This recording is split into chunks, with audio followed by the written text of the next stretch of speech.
Greetings and welcome back to room 303 in our chats with Emily as we are calling our readings through the poetry of Emily Dickinson. We are in the Johnson edition and we turn now to poem 549. That I did always love, I bring thee proof, the second line of this poem. Now, when this poem was actually published in 1890, it was actually called Proof.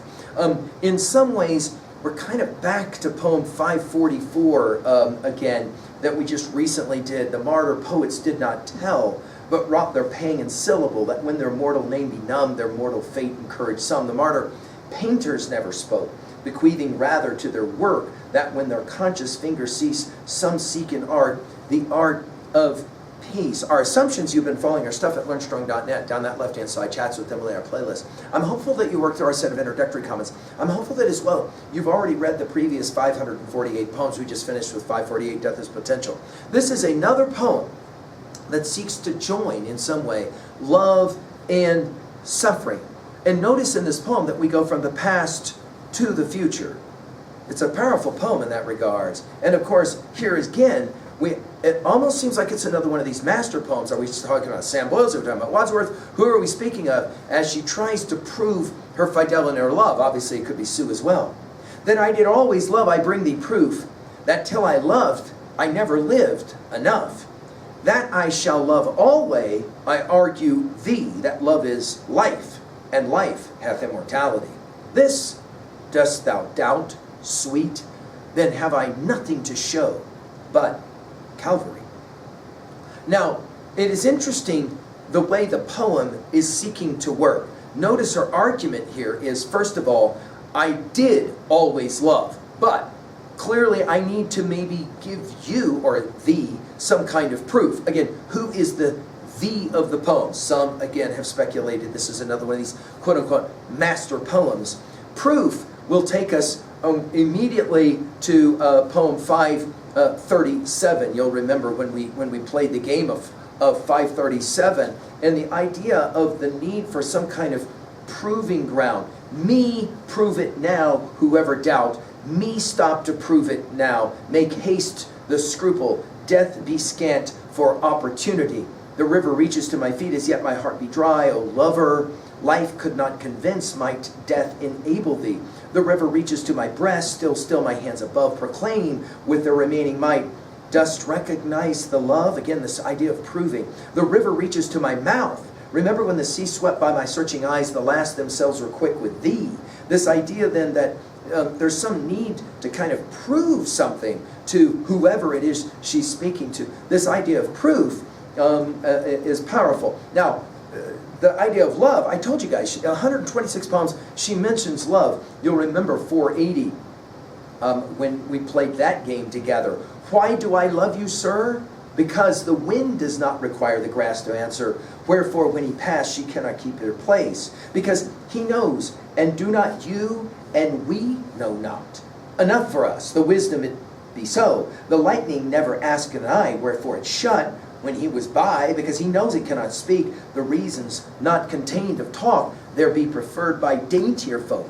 The sunrise, sir, compelleth me, because he's sunrise and I see. Therefore then, I love thee. Notice here, it's this felt need to prove that I did always love. Notice past tense. I bring thee proof that till I loved, I never lived enough. Notice the dash, enough, a dash, and notice enough capitalized. I think it's the key word of the poem. In other words, I loved you, and you have to believe that in the past. Enough that I shall alway, notice alway, not always, that I shall love alway, notice I argue thee. Again, who the thee is we don't know. Notice we go from proving to arguing. That love is life, and life hath immortality. In other words, somehow we live beyond life through love. And she makes the argument, that's 100% true. This, dost thou doubt? Notice, again, raising the potentiality. I haven't done enough, shown enough, or whatever. And then she uses the word sweet. I told you, in this sweet, she 113 poems, she uses this word sweet. Then, if that doesn't work, have I nothing to show but Calvary. Now, again, of course, Calvary for Emily will be the supreme example of love. We already saw Calvary in 3:13. Do you remember in 3:48 that she used this word Calvary in a very particular way?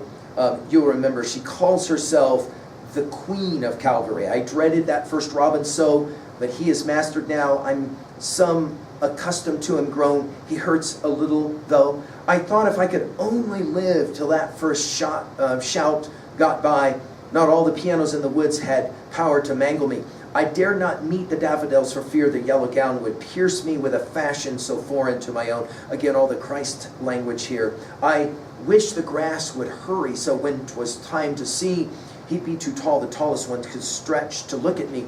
I could not bear the bees should come. I wish they'd stay away in those dim countries where they go. What word had they for me? They're here, though. Not a creature failed. No blossom stayed away. In gentle deference to me, the Queen of Calvary. Each one salutes me as he goes, and I, my childish plumes, lift in bereaved acknowledgement of their unthinking drums. Notice her argument here is that Calvary, we saw Calvary again in 364. We're going to see Calvary in 7 more poems after this poem. The idea is what at 2a? I think her argument is that love is all that matters, and if I can't prove to you that I love you, then there's something really tragic about that. At 2b, I mean the power of the games that she's playing. I mean, just here, for example, the play with words, right? Notice, always as opposed to alway, loved as opposed to lived, love and life together. And then the phonic effects as well.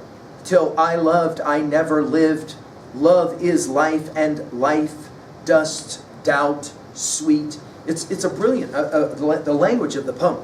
Clearly it's a love poem of a kind, but it's also behind that love poem, seeming to suggest, I can't believe that you don't know how much I love you, and therefore the tone is kind of interesting.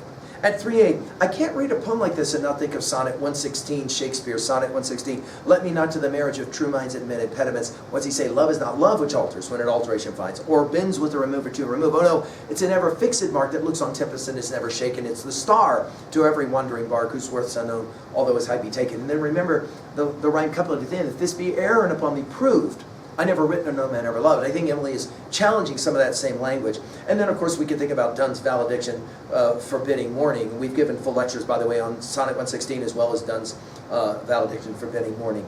Finally, at 3b, to own a poem like this, who is someone that in your life you have felt you needed to prove your fidelity or your love to? Thank you.